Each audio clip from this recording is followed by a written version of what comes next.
Camila segurou a mão pequena e trêmula da garotinha, que chorava agarrada ao ursinho de pelúcia desgastado. Por mais que tentasse, a criança não parava de soluçar, escondida atrás da grande árvore do parque. Camila não sabia o nome dela, não sabia de onde vinha, mas seu coração protetor já tinha decidido. Não ia embora dali até vê-la sorrindo. "Ei, pequena, olha só o que eu tenho aqui", sussurrou, tirando da bolsa um pacotinho de biscoitos. "Aposto que seu ursinho está com fome também." A menina levantou os olhos inchados e naquele momento algo mudou para sempre. E antes da história continuar, me responde uma coisa. De onde você está assistindo agora? É sempre emocionante saber até onde nossas histórias conseguem chegar. Se você acredita no poder do amor verdadeiro, aproveita para se inscrever no canal e ativar as notificações. Aqui você encontra histórias que mexem com o coração, mostram que o amor pode nascer nos lugares mais inesperados e que uma família pode ser construída com gestos simples de carinho. Camila tinha 26 anos e vivia uma vida de constante correria. Acordava às 5 da manhã para cuidar da avó doente, saía correndo para fazer trabalhos como babá sempre que aparecia a oportunidade e voltava à noite para preparar o jantar e dar os remédios da vovó Lúcia. O dinheiro que ganhava mal cobria os gastos médicos e o aluguel do pequeno apartamento onde moravam. Mas ela nunca reclamava. Havia aprendido desde cedo que reclamar não resolvia nada. Trabalhar, sim. Naquela quinta-feira, Camila tinha conseguido uma diária como babá de 2 crianças. Era um trabalho temporário, mas já ajudava a completar o orçamento apertado do mês. Depois de deixá-las na escola, aproveitou a folga inesperada e decidiu fazer uma parada rápida no Parque das Magnólias. Precisava de alguns minutos de paz antes de voltar para casa. Foi então que ouviu um choro baixinho vindo de trás de uma grande árvore.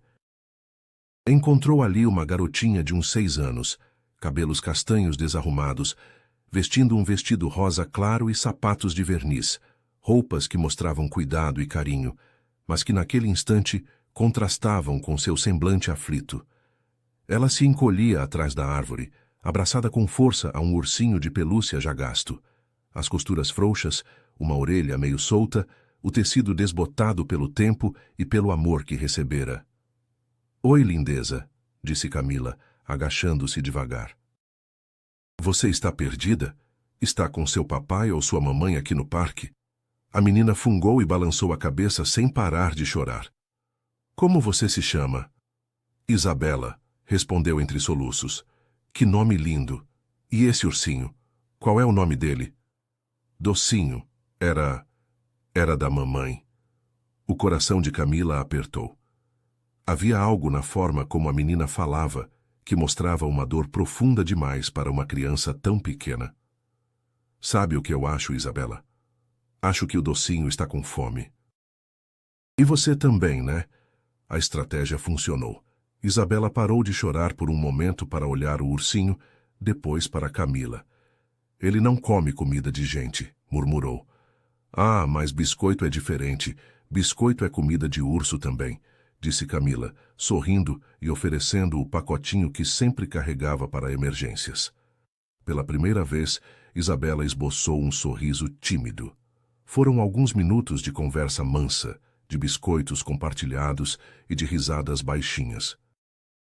Camila descobriu que Isabela morava numa casa grande com muitas janelas e que o papai sempre trabalhava muito. Quando perguntou sobre a mamãe, a resposta veio carregada de uma tristeza que partiu seu coração. "A mamãe foi para o céu, mas ela deixou o Docinho para cuidar de mim." Foi nesse momento que ouviram passos apressados e uma voz masculina gritando: "Isabela! Isabela! Onde você está?" A menina se encolheu instintivamente e Camila percebeu que não era medo, era culpa. Como se ela tivesse feito algo errado ao se esconder. "Estou aqui, papai", respondeu com voz pequena. Um homem alto, de cabelos castanhos escuros, terno amarrotado e rosto marcado pelo desespero, surgiu por trás das árvores. Era Ricardo Mendonça. Aos 34 anos, havia construído uma das empresas de tecnologia mais promissoras do país e era conhecido nos jornais como um empresário de visão. Mas por trás dos ternos caros e da mansão imponente, havia um viúvo solitário, que não sabia como preencher o silêncio que a morte da esposa deixara em casa. Sua maior dificuldade não era nos negócios. Era dentro de casa, tentando alcançar a filha que se fechara para o mundo. Quando viu a filha ao lado de uma estranha, seus olhos se encheram de alívio e desconfiança ao mesmo tempo. Isabela, eu te procurei por toda parte. Não pode sair de perto de mim assim, filha. Eu queria vir aqui. Para conversar com o docinho, Ricardo suspirou fundo, passando as mãos pelos cabelos, a voz embargada. Você me deixou preocupado. Achei que tinha te perdido. Foi então que notou Camila, ainda agachada ao lado da filha. Obrigado, disse, com voz mais suave. Obrigado por cuidar dela. Não precisa agradecer.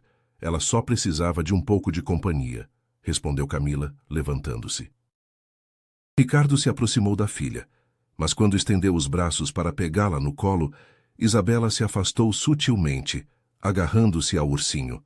O movimento foi quase imperceptível, mas Camila percebeu a dor que passou pelos olhos do homem. Vamos, Isabela. Está na hora de voltarmos. Posso voltar aqui amanhã para ver a tia Camila? A pergunta pegou os dois adultos de surpresa.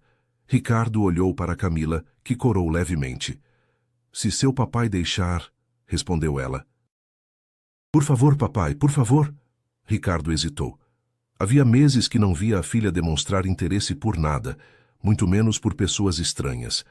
Desde a morte de Letícia, Isabela se fechara em seu próprio mundo, rejeitando o carinho de qualquer pessoa, inclusive o dele. Amanhã é sexta-feira, você tem aula. Depois da aula, então, por favor. Camila percebeu o dilema do homem e se intrometeu delicadamente. Eu costumo passar aqui todo dia por volta das 4 da tarde. Se vocês estiverem por aqui... Ricardo assentiu lentamente. Tudo bem, amanhã às 4. No dia seguinte, Camila chegou ao parque alguns minutos antes do horário combinado. Não sabia por que seu coração estava batendo mais rápido, ou por que havia escolhido com tanto cuidado a blusa que vestiria. Talvez fosse a expectativa de ver Isabela novamente, ou talvez fosse algo mais complicado relacionado ao olhar daquele pai desesperado. Eles chegaram pontualmente às 4. Isabela correu em direção a Camila com o docinho nos braços, e pela primeira vez em meses, Ricardo viu a filha genuinamente feliz. Tia Camila, você veio? Claro que vim. Prometi. Não prometi? Ricardo observou de longe enquanto Camila e Isabela conversavam sobre desenhos animados, sobre o ursinho docinho, sobre as flores do parque. Havia uma naturalidade ali que ele não conseguia ter com a própria filha. Desde a morte de Letícia, ele se sentia perdido, sem saber como se aproximar de Isabela, como consolá-la, como ser pai e mãe ao mesmo tempo. Papai, vem aqui, chamou Isabela. Ricardo se aproximou, e Camila percebeu sua timidez. Era estranho ver um homem claramente bem-sucedido, vestido com roupas caras, parecendo tão perdido quanto uma criança. Isabela estava me contando que vocês moram numa casa grande, disse Camila, tentando incluí-lo na conversa. É uma casa grande demais para nós dois, respondeu ele com um sorriso triste. Os encontros no parque se tornaram uma rotina. Todos os dias, às 4 da tarde, Ricardo e Isabela encontravam Camila ali. Aos poucos, as conversas foram ficando mais longas, mais pessoais. Camila contou sobre a avó doente, sobre o trabalho como babá, sobre os sonhos pequenos, mas significativos que tinha. Ricardo falou sobre a empresa de tecnologia que fundara, sobre as dificuldades de criar uma filha sozinho, sobre o vazio que a morte da esposa havia deixado. Às vezes eu não sei se estou fazendo tudo errado, confessou ele numa tarde, observando Isabela brincar no balanço. Ela não me deixa chegar perto desde que Letícia morreu. Ela está com medo, respondeu Camila suavemente. Medo de se apegar e perder de novo. E eu? Como faço para não perder minha filha também? Camila olhou para ele com uma ternura que Ricardo não recebia há muito tempo. Você não vai perder. só precisa de paciência e talvez ela só precise ver que você também está sofrendo, que vocês dois estão no mesmo barco. Foi nessa conversa que Ricardo percebeu que seus sentimentos por Camila iam além da gratidão. Ela não era apenas a pessoa que cuidava de Isabela, era alguém que, de alguma forma, cuidava dele também, sem nem perceber. Uma semana depois, de repente, Camila não apareceu mais. Na primeira ausência, Ricardo tentou se convencer de que era só um imprevisto. No segundo dia, porém, a preocupação tomou conta. Isabela ficou inconsolável, perguntando sem parar onde estava a tia Camila. Foi então que Ricardo tomou uma decisão que jamais imaginara: descobrir onde ela morava. Conseguiu o endereço através de uma conhecida que já tinha contratado Camila para alguns trabalhos de babá. Descobriu que ela vivia de diárias, se virando como podia, sem a segurança de um emprego fixo. O apartamento ficava em um bairro simples, em um edifício antigo, mas bem cuidado. "Ricardo, o que você está fazendo aqui?" perguntou Camila quando abriu a porta, claramente surpresa. Isabela estava preocupada. Nós estávamos preocupados. "Desculpa, é que minha avó teve uma crise. Tive que levá-la ao hospital e desde então está tudo bem com ela. Está melhor agora, obrigada." Ricardo olhou por trás dela e viu uma senhora de cabelos brancos deitada no sofá, aparentemente dormindo. Posso fazer alguma coisa para ajudar?" A pergunta saiu antes que ele pensasse, e Camila o encarou surpresa. "Não precisa, já está tudo certo." "Camila," ele a interrompeu suavemente. "Deixa eu ajudar. Por favor." Nos dias seguintes, Ricardo deu um jeito de ajudar discretamente. Conseguiu uma consulta mais rápida para a avó de Camila. Ajudou com alguns remédios que estavam em falta e se ofereceu para levá-las ao hospital quando precisassem. Quando Camila tentou protestar, ele foi firme. "Você devolveu minha filha para mim. É o mínimo que posso fazer." "Eu não devolvi nada, ela sempre foi sua." "Não, Camila, ela estava perdida e você a encontrou. Encontrou nós dois." Ricardo respirou fundo e continuou um pouco hesitante, mas decidido. "Camila, eu sei que você vive de trabalhos temporários, mas queria te pedir algo diferente. Não como favor, e sim como necessidade. Isabela precisa de você.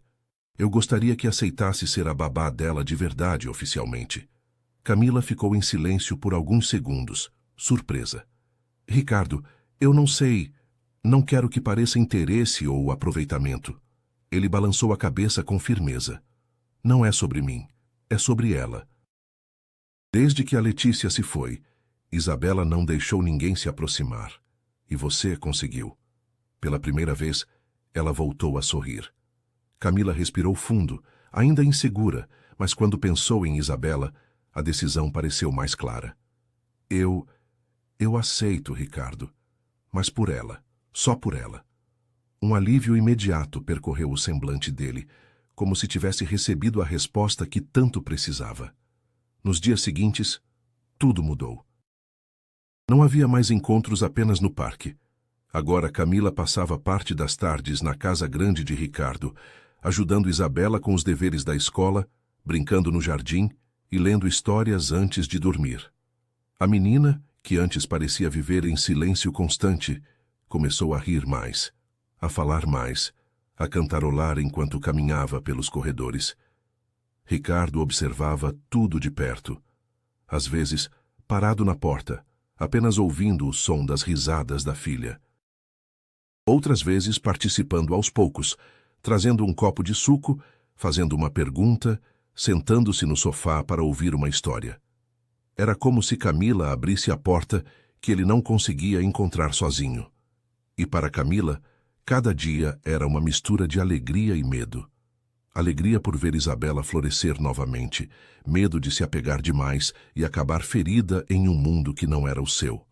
Ainda assim, ela permanecia, porque sentia que era o lugar onde deveria estar. Houve tardes simples de bolo no café da cozinha e noites em que Camila ficou até mais tarde, porque Isabela não queria dormir sem ela. Ricardo, cada vez mais grato, encontrava pequenos gestos para demonstrar sua consideração. oferecer carona, preparar um jantar, deixar flores discretamente sobre a mesa. Nada parecia ensaiado. Eram atitudes de alguém que redescobria como demonstrar afeto. Foi numa dessas noites, quando Camila já se preparava para ir embora, que Ricardo a acompanhou até a porta.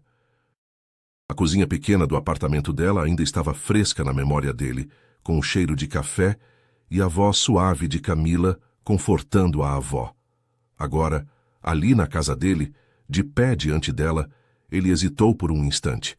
Camila também sentiu o ar mudar, o silêncio se prolongar mais do que deveria. Foi nessa conversa, na cozinha ampla, mas silenciosa da casa de Ricardo, que aconteceu o primeiro beijo, hesitante, carinhoso, cheio de um sentimento que nenhum dos dois esperava encontrar.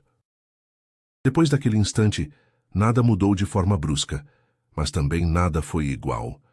Nos dias seguintes, os olhares ficaram mais longos, os silêncios mais cheios de significado. Ricardo se permitia sorrir com mais facilidade, e Camila, apesar do receio, já não conseguia esconder a ternura que sentia ao estar ao lado dele. Isabela percebia a diferença e parecia ainda mais feliz, como se soubesse que algo bom estava acontecendo entre os dois. Mas nem tudo eram flores. A relação entre eles, até então discreta e quase silenciosa, acabou sendo descoberta. Bastou uma saída simples ao parque ou mesmo um jantar em família para que alguém fizesse comentários e a notícia se espalhasse. Logo, amigos começaram a sussurrar, sócios a soltar insinuações ácidas, e até a família de Letícia se mostrou hostil. Ela só está interessada no seu dinheiro, Ricardo, disse Márcia, irmã de sua falecida esposa, durante um almoço de família. Uma babá, Ricardo. Sério? Não é sobre profissão, Márcia. Claro que é. Você acha que é coincidência ela ter aparecido justamente quando você estava vulnerável?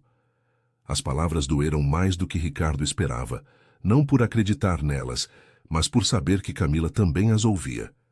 Percebeu que, depois dos comentários, ela começou a se retrair. Ficava desconfortável quando cruzava com vizinhos da mansão, quando percebia olhares de funcionários, ou mesmo quando um comentário maldoso chegava até ela de forma indireta.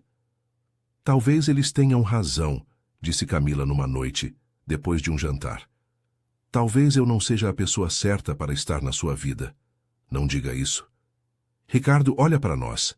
Você é um empresário milionário. Eu cuido de criança para pagar aluguel. As pessoas vão sempre questionar. E desde quando a opinião das pessoas importa mais que o que nós sentimos? Desde que pode afetar a Isabela. Era esse o medo real de Camila, que os preconceitos e julgamentos acabassem prejudicando a menina que ela amava como filha. O ponto de virada veio durante o aniversário de 7 anos de Isabela. Ricardo organizou uma festa grande na mansão, com muitas crianças da escola e familiares. Camila estava ajudando a servir o bolo quando ouviu uma conversa entre algumas mães. É uma vergonha, né?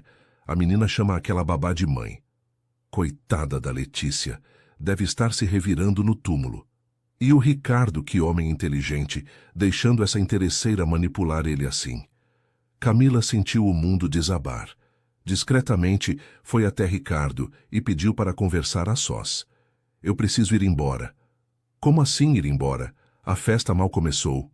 Não, Ricardo, ir embora de verdade. Isso não está certo. O que não está certo? Estou prejudicando vocês dois. As pessoas estão dizendo que... Eu não quero saber o que as pessoas estão dizendo. Mas era tarde demais. Camila já havia tomado sua decisão. Despediu-se de Isabela com o coração partido, prometendo que sempre seria sua amiga. E saiu da festa sem olhar para trás. Isabela chorou por 3 dias seguidos. Não comia, não brincava, não falava com ninguém. Apenas agarrava o ursinho docinho e perguntava quando a mamãe Camila voltaria.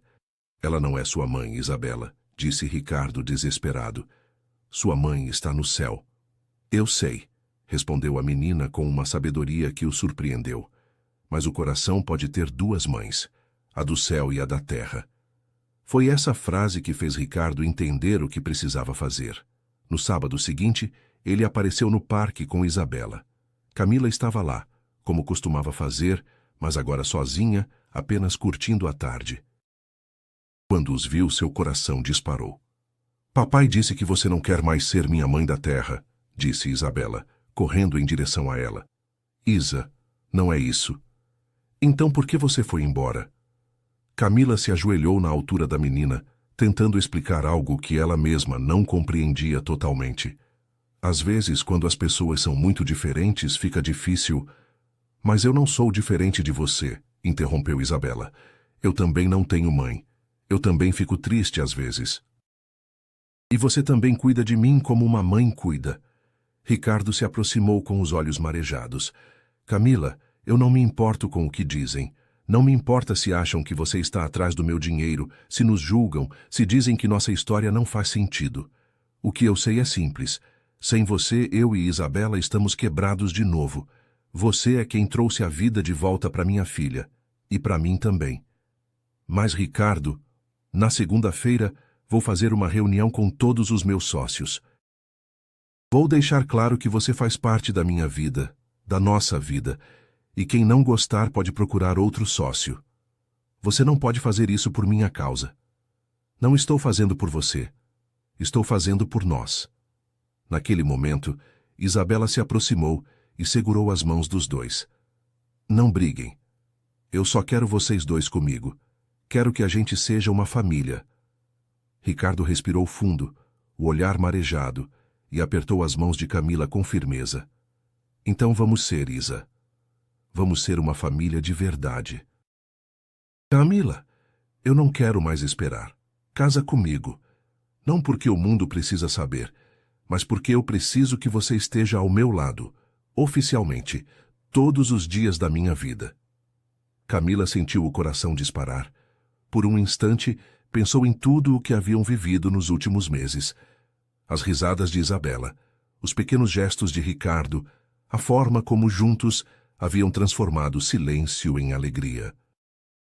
Naquele momento ela percebeu que não se tratava apenas de aceitar um pedido, mas de reconhecer que já eram uma família. Com a voz trêmula, mas cheia de convicção, ela respondeu: Sim, Ricardo, eu aceito. Porque juntos nós somos melhores. E é assim que eu quero viver daqui para frente. As lágrimas escorreram discretas, e Isabela não conteve a alegria. Sorriu largo e abraçou os dois ao mesmo tempo, como se tivesse esperado a vida inteira por aquele momento. Na segunda-feira, Ricardo cumpriu a promessa. Entrou na sala de reuniões diante de seus sócios e diretores. Com firmeza, declarou que não aceitaria mais comentários ou insinuações contra Camila. Disse que ela não estava ao seu lado por interesse, mas porque era a única pessoa que havia conseguido devolver a alegria à sua filha e a esperança ao coração dele. Camila é a mulher que escolhi para caminhar comigo, afirmou, deixando claro que quem não aceitasse essa verdade não teria espaço em sua vida profissional.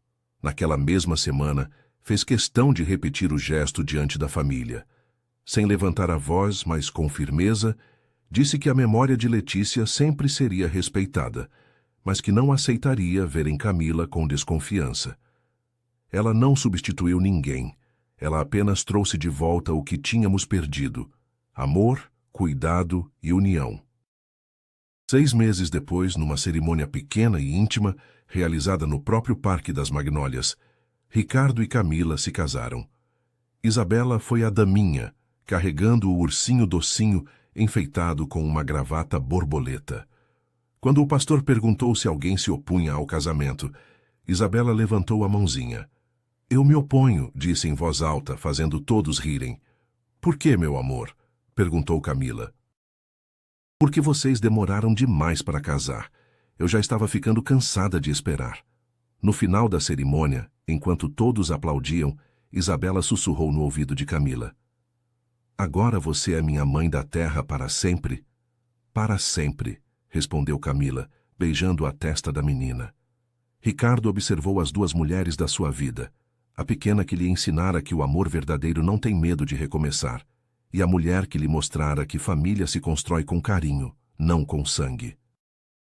Às vezes, os melhores presentes vêm embrulhados em simplicidade, e as maiores riquezas não estão nas contas bancárias, mas nos gestos de quem nos ama sem querer nada em troca, apenas a chance de ficar.